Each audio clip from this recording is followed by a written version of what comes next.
Cette arrestation de l'ancien président ivoirien Laurent Gbagbo, c'est la fin d'une crise sans précédent en Côte d'Ivoire.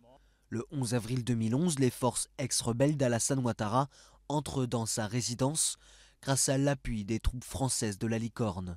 Depuis 4 mois, Gbagbo refuse de reconnaître sa défaite face à Alassane Ouattara en novembre 2010, une impasse politique qui fera plus de 3000 morts. Transféré à la Cour pénale internationale de La Haye en novembre 2011, Laurent Gbagbo est aujourd'hui soupçonné d'être le coauteur indirect de crimes contre l'humanité commis par ses forces.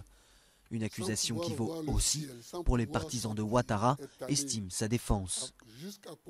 Mais en Côte d'Ivoire, l'heure est officiellement à la réconciliation, sous l'égide de la commission présidée par l'ancien Premier ministre Charles Konan Banny.